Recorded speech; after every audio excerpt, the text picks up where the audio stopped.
Good evening and welcome back. My name is Victoria Irving Dundee and I have travelled from Sydney, Australia to the southern edge of Texas to report on the flooding from Hurricane Harvey. Here are two local expert Texans that know all about meteorological events. I'm here to interview them to get the inside scoop on this massive weather event. Is the Hurricane Harvey flooding seasonal, storm-related? Is it driven by precipitation, snowmelt, wind, or sea? The flooding in the southern U.S. was due to Hurricane Harvey, a large Category 4 hurricane.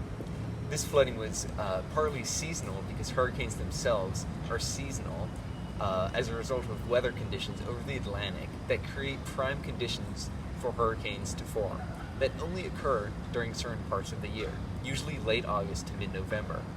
The hurricane brought with it 40 to 61 inches of rainfall and massive storm surges on the coast that devastated Louisiana and southeastern Texas. There were also severe flash floods in Kentucky, Arkansas, and Tennessee as a result of the rainfall. Could you please describe the magnitude of the flooding in space and time? The flooding only occurs when large hurricanes hit the area and varies in frequency due to the randomness of what size and strength hurricanes ever actually reach the area. Geographically, the southern half of Texas and most of Louisiana was impacted by the flooding brought by Hurricane Harvey. The frequency and magnitude of large-scale hurricanes and flooding in these areas will possibly increase as the climate changes and sea levels rise. Hurricanes may become more powerful and frequent, while the sea level rise makes coastal flooding more severe and often.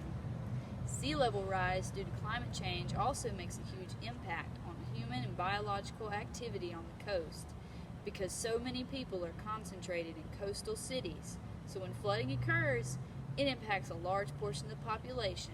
Yeehaw! Go. Could you please describe the societal and economic impacts of the flooding? The cost to the economy due to flooding is estimated to be $30 billion. Estimated 13 million people were affected, with around 135,000 homes damaged and up to 1 million cars wrecked.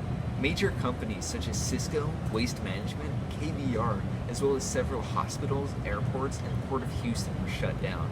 Additionally, it is estimated that Harvey caused $125 billion in damages.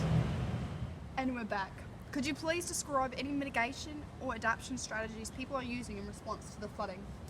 Houston is a very flood-prone city, and as such has 2 reservoirs exclusively for flood control. These reservoirs almost failed during Harvey and only barely managed to continue operation. If another hurricane of this size or greater hit, these reservoirs are likely to fail and should be upgraded to prevent this. Also, it has been proposed to upgrade sewage systems to prevent overflow during major storms. These upgrades would lead to an increase in the residents' water and sewer bills. Post-Harvey prevention includes changing infrastructure such as overpasses to prevent people from drowning. Lake Houston and storm drains could also be cleared or partially drained to help with flood prevention. We're escaping the flood! Yeehaw!